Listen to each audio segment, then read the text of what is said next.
this is kind of an ominous question I have, but have you ever had a moment where you're like, I can't do this anymore? This is too much. Every year, honestly.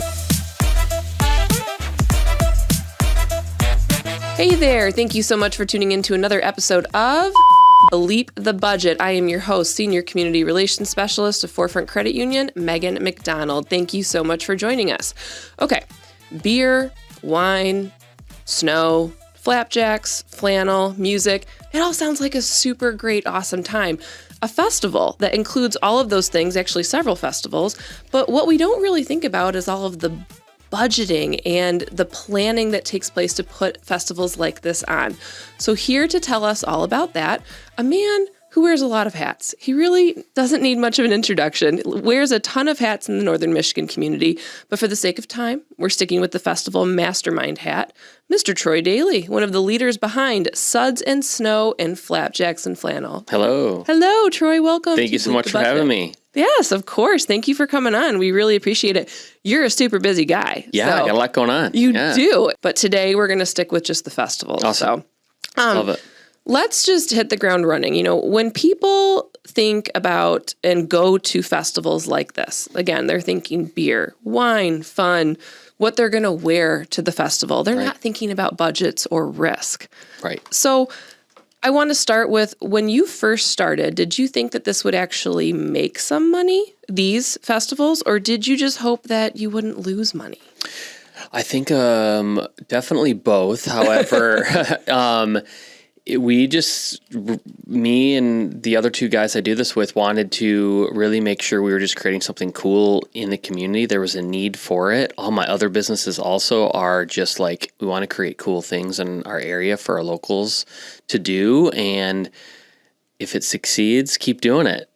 Okay. Yeah. When did you first start the first festival, and which one was that? Yeah, so we first started at Suds and Snow. Okay. Me, Jeremy, and Mike actually took that over from Timber Ridge. They started it as kind of an in-house event that they did. The very first one, this was our 19th year, so easy math would have been 2005, I think. Okay. Is that they started... No, that would be 2007, right? Yeah. Okay. So they started it as just getting people outdoors in the wintertime. And me, Jeremy, and Mike actually worked for Microbrew Music Festival for a couple years. And then we saw an opportunity to take a really cool winter event and take it to the next level. And we approached Timber Ridge, and us three decided to take on the event, and we wanted to grow it. And with our experience of the stuff in Microbrew Music Festival, we wanted to bring it to the next level. Yeah. So. Wow. So 19 years. This was the 19th year. Yes, sir. We didn't do it in COVID, so technically it would have been the 20th, but it's the 19th year of the actual events. Yeah. Wow. Crazy. That is wild. Take me back to 19 years ago. Did you ever expect that it would become what it is 19 years later? Not at all. We took it over when there was less than 400 people, and so we've been doing it for 12 years. Me, Jeremy, and Mike. This was our 12th year. Okay. And we had no idea I'd be doing it for this long, and it would be this cool of an event. Yeah. So. And I'm sure you still have days where you're like, am I still going to do this? Like, am I doing this again for another year? Oh, absolutely. I mean, 12 years ago, all of our stuff and what we were doing was completely different. I definitely didn't have as much going on as I do now. Right. So it was, it's been a juggle, but we've been doing it for so long that we know what we're doing, and we have the relationships now, and that's a lot of it. That's probably a huge key. Kind of just, you know what to do every single year. You might add some new stuff here and there, but it's on a really smooth path, it sounds like. Yes, absolutely, yes. So when did you guys decide that you were ready to make the jump to a second festival? Yeah, so we like to do events on shoulder seasons to attract the locals, create something cool when there's not much going on, which is in March and November. Mm-hmm. There isn't much going on. There's not really any holiday stuff. Nope. I mean, you have Thanksgiving, but that's not really a holiday for locals. Right. And so we started Flapjack and Flannel at Little Fleet. It would have been 8 years ago, as an event to do in November. We wanted to do something downtown. We never thought we'd leave Little Fleet. That was going to be the event. And after 3 years, we were at Little Fleet, and then we went into the road, and then we completely outgrew that space where we had to find a larger venue in order to continue the event. And now we're at Timber Ridge now. Yeah. So which in Timber Ridge is, if for people who don't know, that's the same venue that we have Suds and Snow at. Right. Yes. And this was the first year that you were at Timber Ridge for Flapjacks and Flannel, and I thought it went great. It was, Right? No. Nope. It was year number 2. Oh, I'm sorry. So the first 3 years. A baby in me for year number 2, and I wasn't there. That's why. First year for me. The first 3 years out at Little Fleet, the second 2 years out at Jacob's Farm, and the last 2 years we've been out at Timber Ridge Resort. Okay. Yes. And that is having the venue switch. That's a direct result of the growth that you've seen, right? Yeah. Yep. We're probably projecting that Flapjack will probably be larger this year than Suds and Snow. Really? Is crazy. Well, the last 2 years at Suds and Snow have been weather-related issues out of our control, but Right. Yeah. So maybe people are kind of looking at it that Flapjacks is a little bit more of a what's the right word? Just like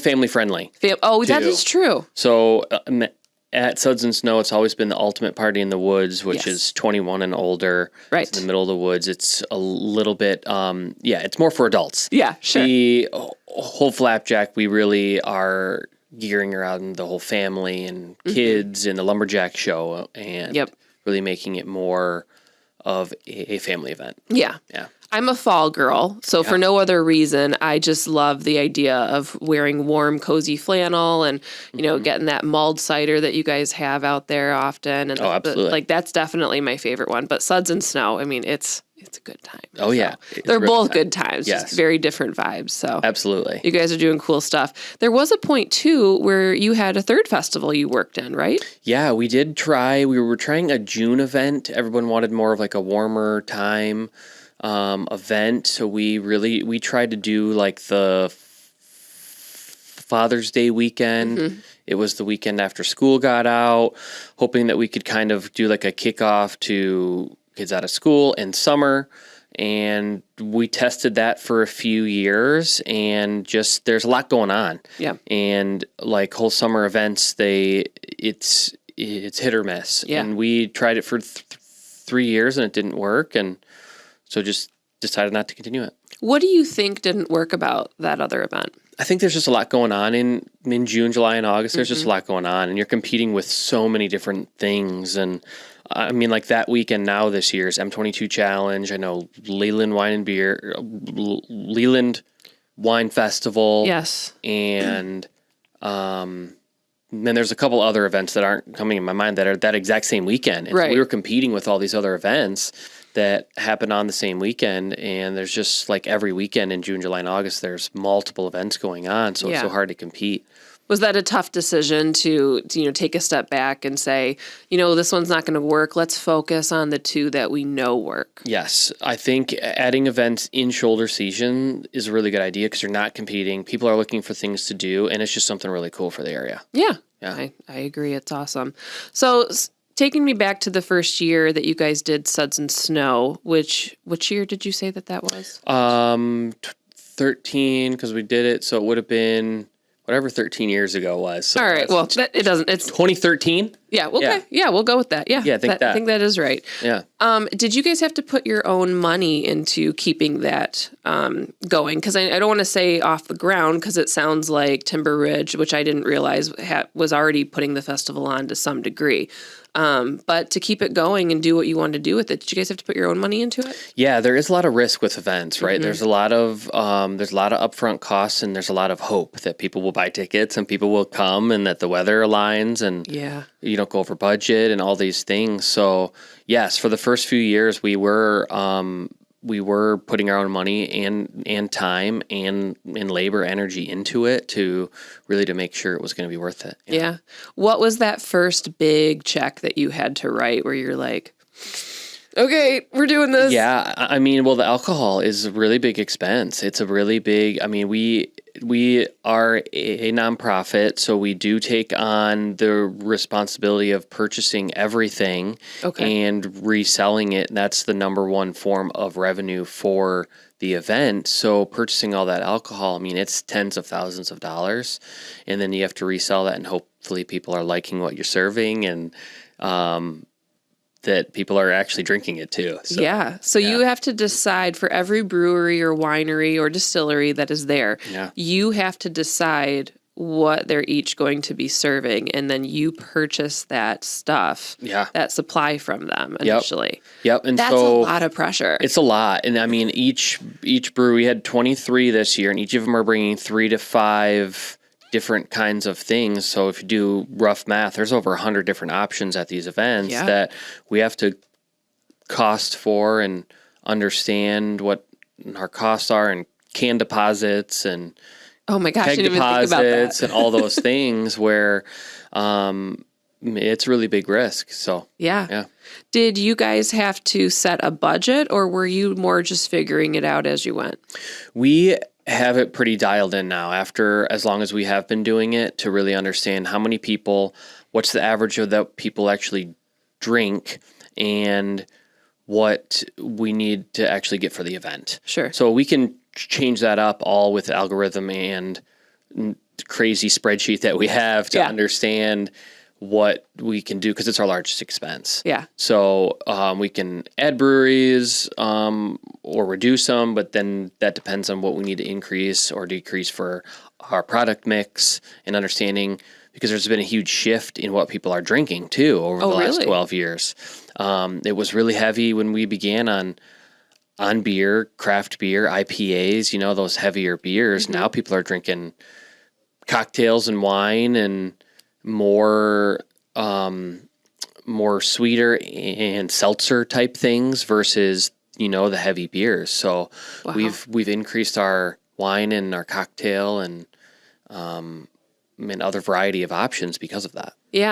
I've also noticed over the years when we've been participating that you guys have added more mocktail options for people too. That's kind of a new thing, isn't it? Yeah, there's a lot more NA people who want to come out and enjoy without drinking, which is awesome, and highly encourage that. This is a party in the woods, and you can party without drinking. Totally. So, as someone who is a sponsor and working out there, I so appreciate the additional coffee options that you guys have had. Like having an actual coffee shop out there. I'm like, keep people caffeinated. You keep them caffeinated, then they're going to keep drinking and keep eating. You don't want them falling asleep. So. And dancing. Yes, exactly. I love it. Good choices.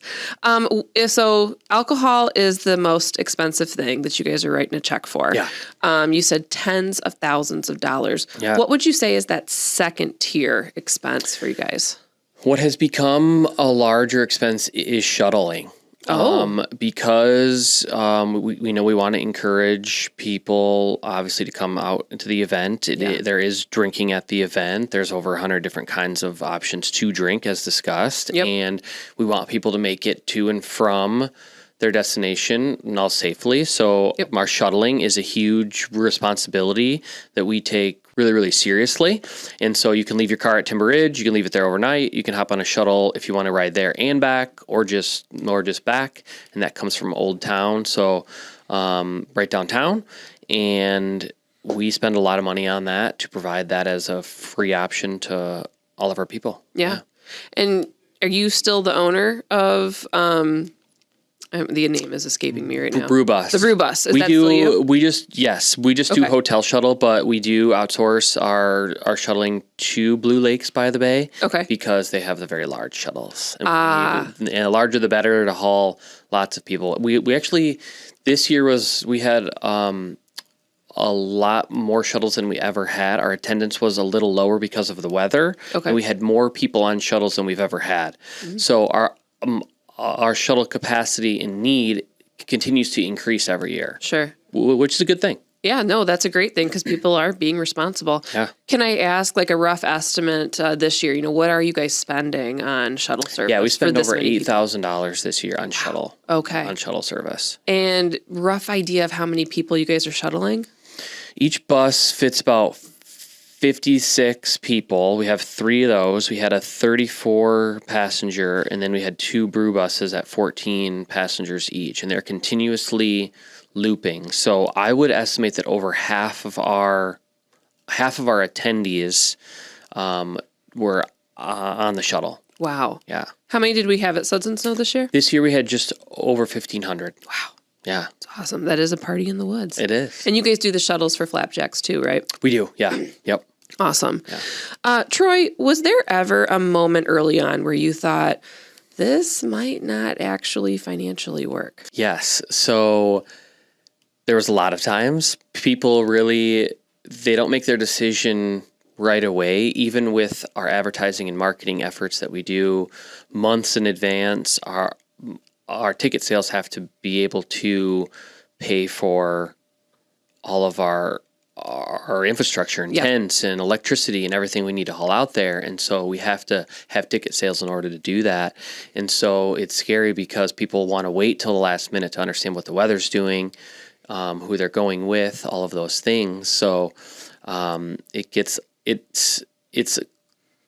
quite tight until the last couple weeks of the event that we're hoping people are going to be there. But it's became now where we understand that, and it is normal, but it's a lot. It's a lot of pressure and understanding if people are really going to come to the event or not. Yeah. Absolutely. Yeah.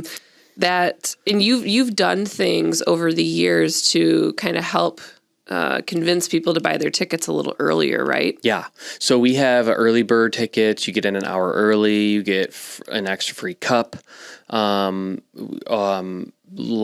a really cool souvenir cup. Yep. And so we incentivize people because that only helps us. We have to pay for other people and infrastructure at the event and be able to get orders in and order tents. And it is a party in the woods at Timber Ridge. So we don't have any infrastructure out there. We have to bring everything. Yep. We have to bring electric. We have to bring outhouses. We have to bring all tents. Yep. All stages, all labor. There's a lot of labor involved because in the middle of the woods. And so we need to know that we can cover all of that prior to the event happening. But once you announce it, you're kind of all in. Yeah. Once somebody buys a ticket, that money's already spent. So we have to wait until they're there to buy the alcohol, and that's where it kind of gets us over the hump. Wow. Yeah. Okay. So at what point in this journey did you guys go from covering costs to actually making some money? It's ebb and flow every year. We have had events pre-COVID that were much larger than we're doing now. Okay. Just because like the whole drinking culture has shifted and other various reasons. But I think like those first few years understood what our costs were and scaling from there to make it a profitable event. But I mean, it really was never about the money for us. It was about creating cool things in the area. This is definitely not a large revenue maker for any of us, but we want it to be a successful event, not lose money, which is a success overall, and create something really cool. Can I ask, Troy, what do you guys usually bring in revenue-wise for Suds and Snow and Flapjacks and on a good year? Yeah, I mean, it's between like each event between like $60,000 and $100,000 overall for the entire event as income. Okay, and then all the expenses are out of that. Yeah, out of that. Yeah. Okay, so you're still it's not total revenue. Okay, gotcha. Yep. What is your biggest revenue maker? Is it tickets, vendors, or sponsors? Would you say? It's a mix. It's a mix between all tickets, and then it really does come down to the alcohol sales. The alcohol sales are where the profit is. We don't make any money until the day of. It's all based on the day of and them spending money at the event. That's how we make money, whether it's on alcohol or merch or any of that type of stuff. But our ticket sales help fund all of that, and we couldn't do it without the sponsors in the event because they help also cover the hard costs. Sure. Yeah. Are you guys having to pay employees to run either of these festivals?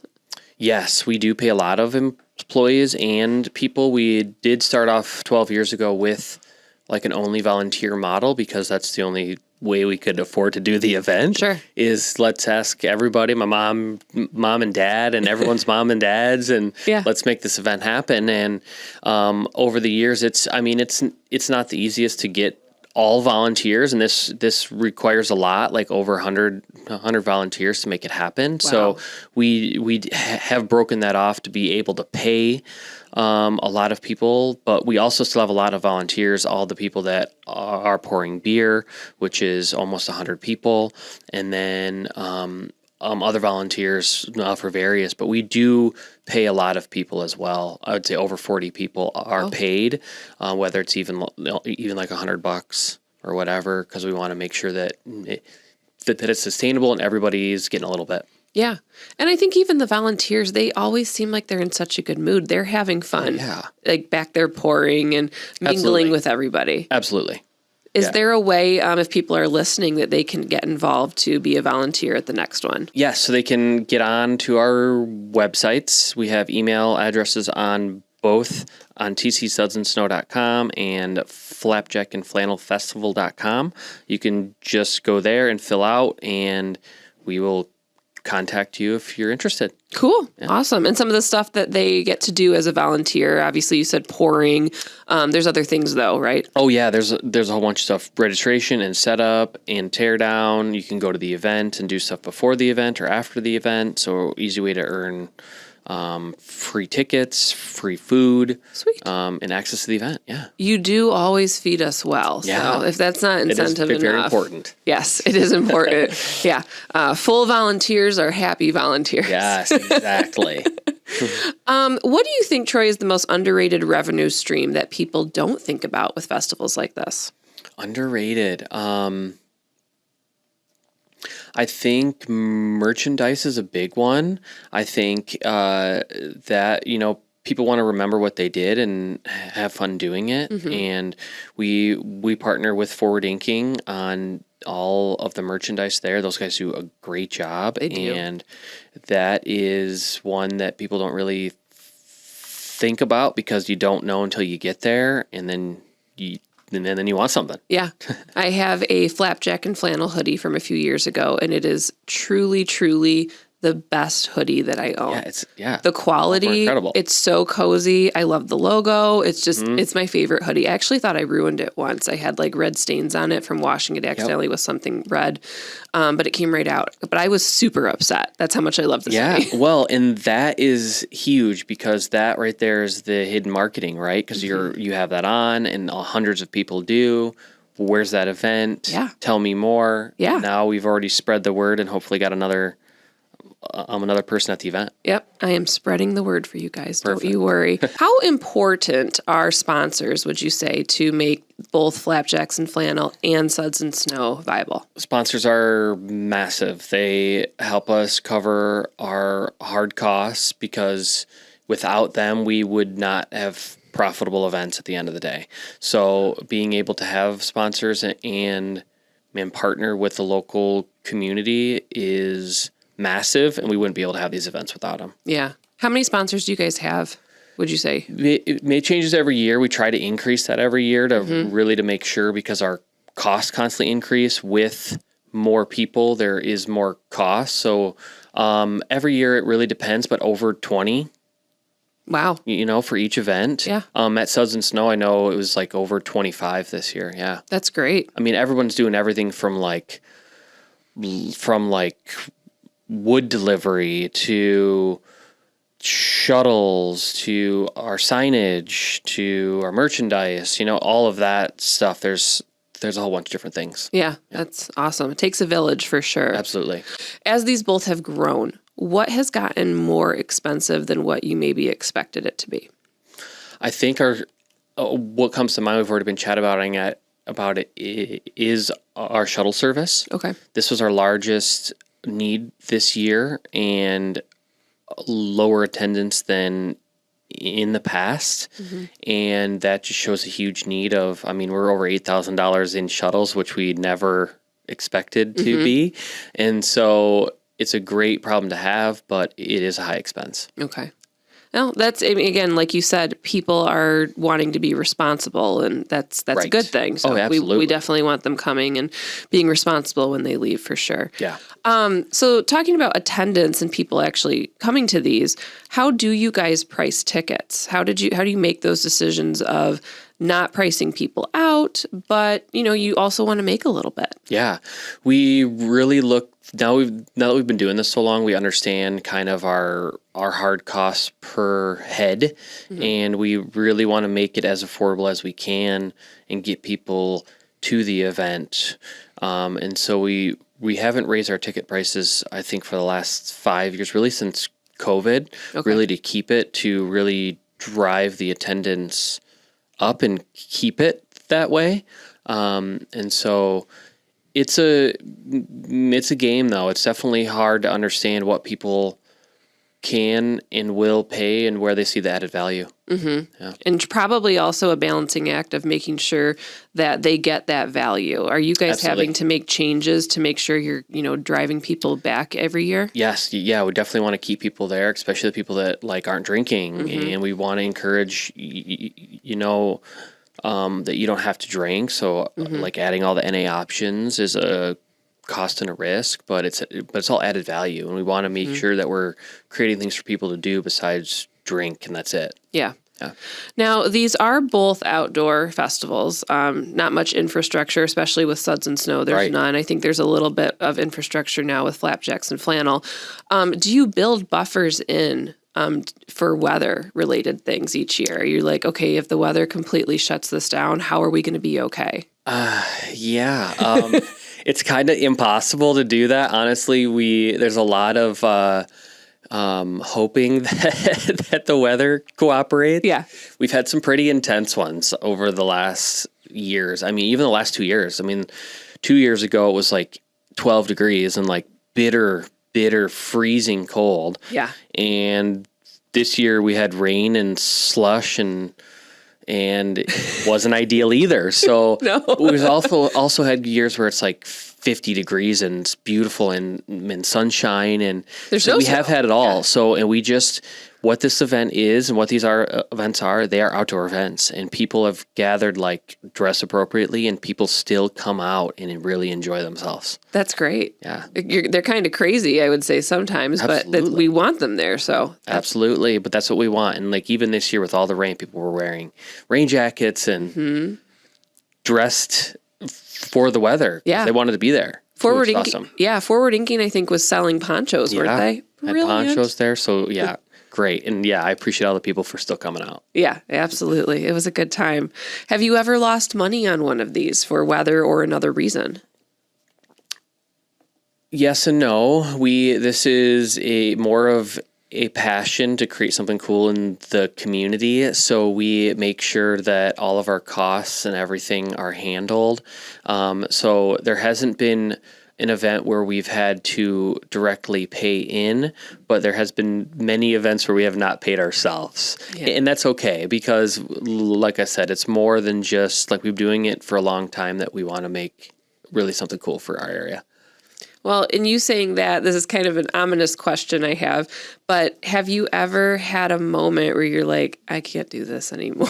This is too much. Every year, honestly. The last few years, I mean, we just all have so much going on. We didn't we have businesses and careers, and a lot of them, me and Jeremy and Mike are the ones who organize it, and we were in much different places 12 years ago where we were all entrepreneurs, and now we all have other jobs and other businesses and things going on, to where, I mean, it takes a lot. And so I think, there's a lot really that goes into it. Yeah. Yeah. Well, from just someone in the community, we really appreciate that you guys keep putting these on and that you are taking those risks every single year for us. So, thank You absolutely. guys. Yeah, we really appreciate you guys. We wouldn't be able to do it without you. Oh, shucks.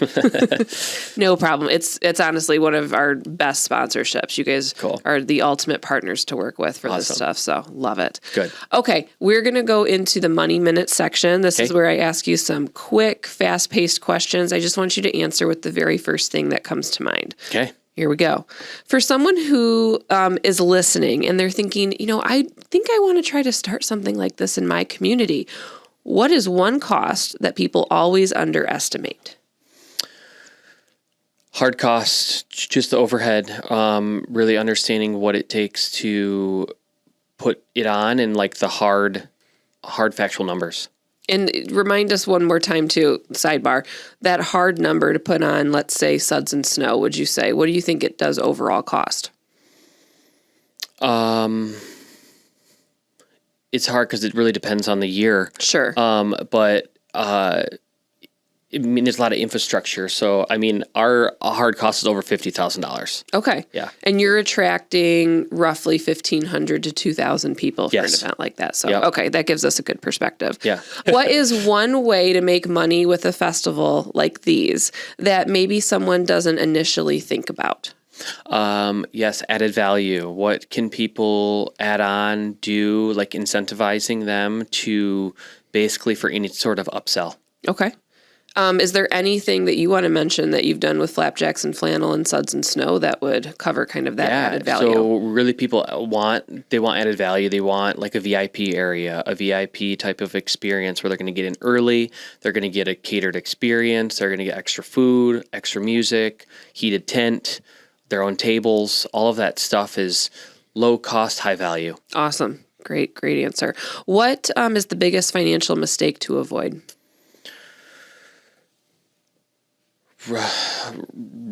I would say advertising and marketing, because without people there, like events are high risk, and without attendance there, you're going to have high loss. So you guys are putting a lot of value in the marketing then? A lot of value in marketing. Well, as a marketing person? And our legacy as well, just because we've been around for so long. For sure. Yeah. What is one decision that made you the most money? And then on the flip side, what is one that cost you the most? What makes us the most, and it's the largest value, is definitely sponsorships, because it helps cover that hard costs. And so that without that, there's less risk. Sorry, with sponsorships, there is less risk. Sure. Well, because you're guaranteed that money. You're guaranteed the hard costs are going to be covered. Yeah. Yep. What about one cost that, or one thing that cost you the most? One thing that costs the most is shuttles. It was a cost we never thought would be as high as it is, but it adds a lot of value and it gets people there. And it's built in? You guys know you got to do it now. Yep. What is something cheap that gives you a huge return? The added experience, like our VIP, like people absolutely love it. They want a private area. They want the added value and like a VIP experience, and it's really good. And last question, what is the fastest way that someone could lose money doing this? Not planning, not knowing your numbers, understanding what your hard costs and infrastructure costs are. You need to know that before you get into any event. Okay. All right. This is a part where we like to share the love, let you share the love a little bit. Who are some local vendors, partners, employees even, that have really made all the difference in this journey for you guys that you could not possibly live without? Absolutely. So I am one of 3 of the owners of Suds and Snow and Flapjack. So my other partners, Jeremy Smith and Mike Moran. I could not do this without them. I would not do it without them. So they are my biggest advocates, helpers, and partners, and I wouldn't do it without them. Our sponsors, obviously, we couldn't do it without Forefront Credit Union. They are an incredible sponsor, and our community. We really can't do it without them, without people there. We wouldn't have events, and if you want cool stuff to do, you got to keep coming. Yeah, absolutely. When festivals do well, Troy, who else do you think benefits financially in the community? Oh man, this is what I really like, because it really, the events is not about like people coming to the event. It's about like what it does to our community, and like people staying in hotels and going out to eat to restaurants and using Uber and Lyft and taxi and all the shuttles and all the businesses that we support. And it's like a huge ripple effect in our off season or shoulder seasons to get people up here. whether they're an hour away or local, they're still investing in the community, and that right there is huge. Yeah, that's a huge deal. And again, thank you for doing something at a time of year that we don't normally have this stuff going on, because I think that's key. Yes, absolutely, yes.